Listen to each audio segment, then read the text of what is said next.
Angie. And Sherrel. And I'm with News OK, and she is our passion for food columnists.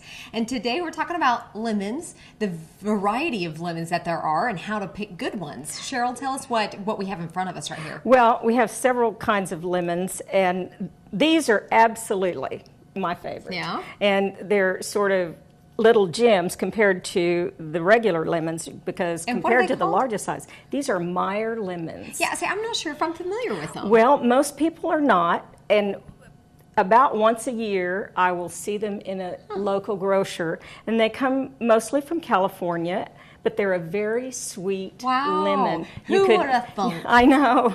You can almost eat this just biting into the peeling if you're a lemon lover. Now, I am a lemon lover, but so it's a little sweeter. That's great. It's much sweeter. Yeah. And then the peeling, of course, is much more tender. Okay. You get this very tender peeling.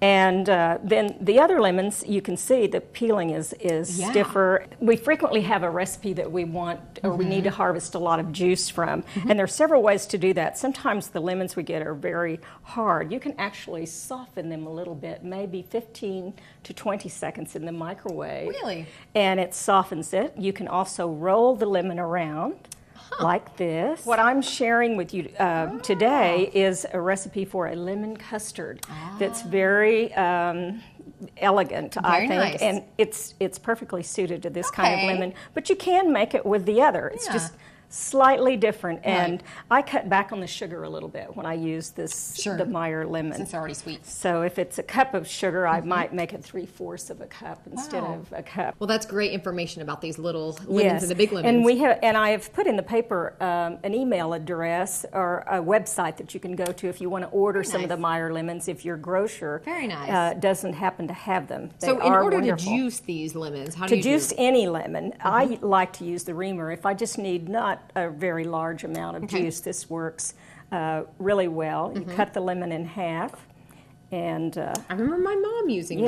Yes, and this is a reamer, and it's a very inexpensive kitchen tool, and you can wallow it around against the peeling and keep turning it, the lemon, and then you've got this wonderful juice, and you'll just need to extract the seeds or strain it, either one. Right. And then the other thing that I like to do before I juice it, I like to go ahead and get the zest off of the lemon. And there are a couple of ways to do it. Okay.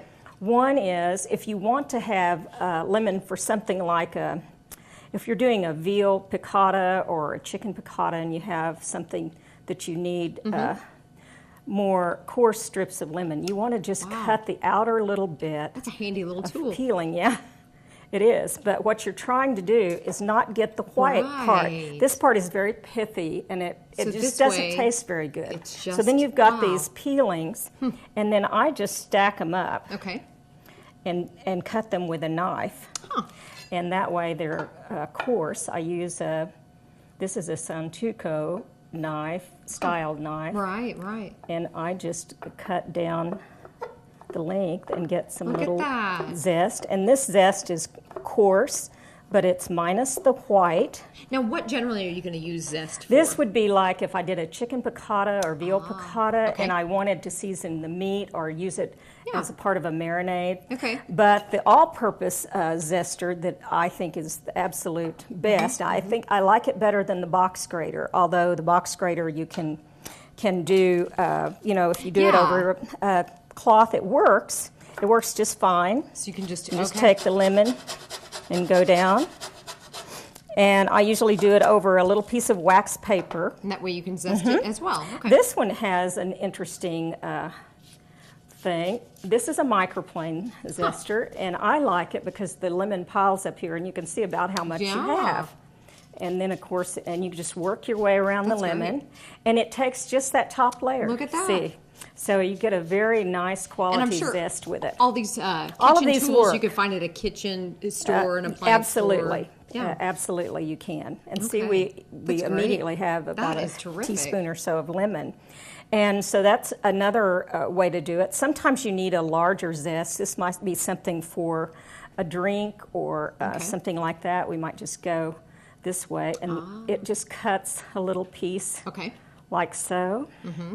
You could actually decorate something with it. There you go. I'm sure you're getting the the little oil of the lemon, and see it too is coming without the white. And a lot of bars, that sort of thing will have them. And then there's another kind that has the little holes in the end, and it just peels out like this. I've seen you use that one. Okay. And this one is nice too. So it makes cute little curly cues. Yeah. And sort of a controlled zest, what like if you just want to put something on the top. This is for very fine grating of lemons, and the same thing. It works the same way. It just gathers it up inside.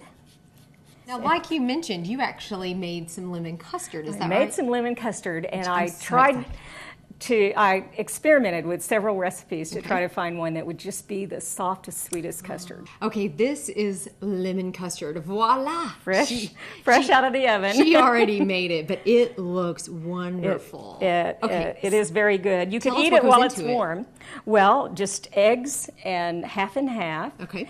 And vanilla and lemon extract, and of course lemon juice. Looks so good. And it just blends up. You could do it with a mixer or in your blender if you like. So. It looks good. So are you going to include this recipe? I am including the recipe. Wonderful. So if you want these, these look like great little snacks, little treats. It's sort of like they remind me of daffodils. I think. There you go. Which surely will be here at some point. Yes, exactly. But like you said, this is the season for citrus, so that's right. Go out and get some lemons. Enjoy the lemons. There you go. Exactly. Check out her recipe in the Oklahoman in the Life section, the Passion for Food column, and I am getting ready to dig into this. It looks so good. Thank you, Sherrel. Yeah.